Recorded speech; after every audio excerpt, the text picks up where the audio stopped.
साथियों, जैसा कि हम सब जानते हैं कि वर्ष 2022 वित्तीय वर्ष का आम बजट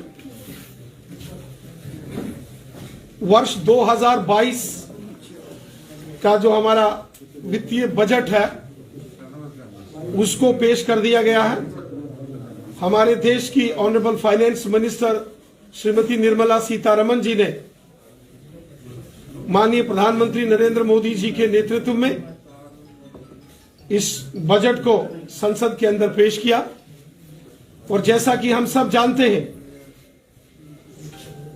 पूरे देश भर में जितने भी हमारे अर्थशास्त्री हैं उन्होंने इस बजट की जबरदस्त प्रशंसा की है और ये कहा है कि ये भारत की अर्थतंत्र को, अर्थनीति को, हमारी इकोनॉमी को यह बजट बहुत मजबूती देगा। एक मजबूत भारत की जो नींव मोदी सरकार ने रखी है उसको आगे बढ़ाने का कार्य इस बजट के प्रोविजंस में स्पष्ट नजर आता है।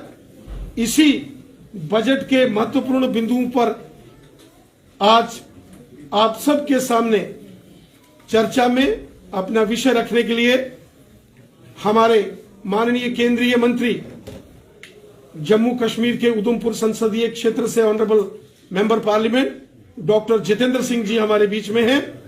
मैं डॉक्टर जितेंद्र सिंह जी से निवेदन करता हूं कि वो मीडिया के बंधुओं के समकक्ष ये जो बजट लोकसभा में पेश किया गया है इस पर आप सबके सामने अपना विषय रखें। डॉक्टर जितेंद्र सिंह जी।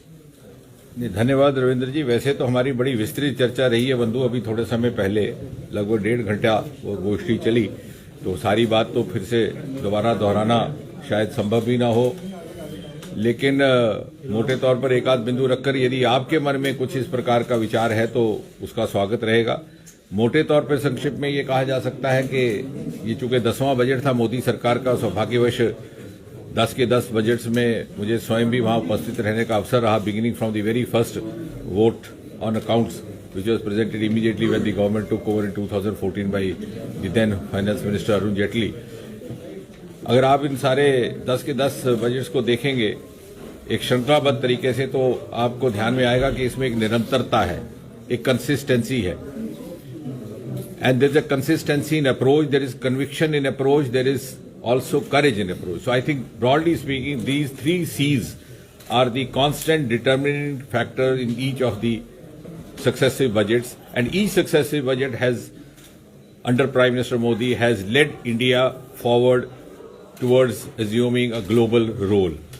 और इस बजट को जहां एक और आप कह सकते हैं कि इस दशक का बजट है क्योंकि दुनिया कह रही है कि इट इज इंडियाज डेकेड, 2021 से लेकर के 2030 तक टेकी डेकेड भी कहते हैं, और साथ ही साथ ये क्वार्टर सेंचुरी का भी बजट है, 2022 से लेकर के 2047 तक के कालखंड का।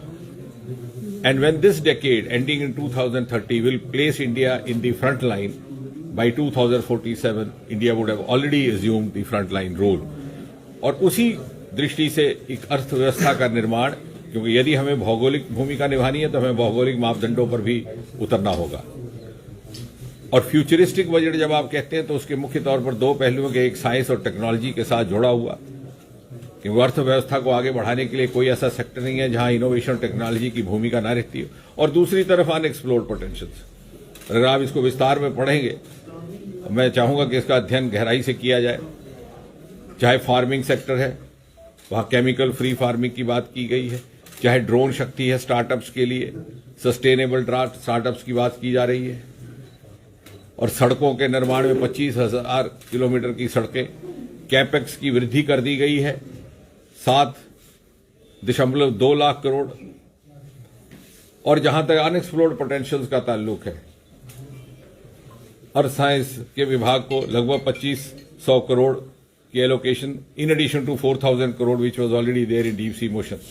क्योंकि आपको शायद ध्यान में आया हो कि नहीं हो, भारत एक मात्र एक ऐसा देश है पूरे विश्व में जिसके नाम पर एक समुद्र का नाम रखा गया, इंडियन ओशन। मैं अभी ऊपर यही बात कह रहा था कि Australia is a country, is a subcontinent, is a continent also an island, but it doesn't have the ocean named after it. और जिन्होंने रखा होगा उनको अंदाज होगा कि कितनी संपत्ति इस समुद्र में छिपी हुई है। उसकी तरफ भी हमारा मिशन शुरू हुआ है, डीप सी मिशन, इत्तेफाक से वो भी मेरा ही विभाग है। साथ ही साथ हमारा स्पेस मिशन को अनलॉकिंग कर दिया गया है पिछले 2 साल में, उसकी तरफ भी मोदी जी ने ही वो पिछले टैबूज हटाए हैं। और जहां तक जॉब्स की बात की जाती है कि जॉब्स क्या है, तो मैं चाहूंगा कि थोड़ी सी हम सब योगदान करें कि हमारी मानसिकता से जब हम जॉब की बात करते हैं हमें लगता है सरकारी नौकरी, लेकिन there is abundant opportunity of job generation in this budget.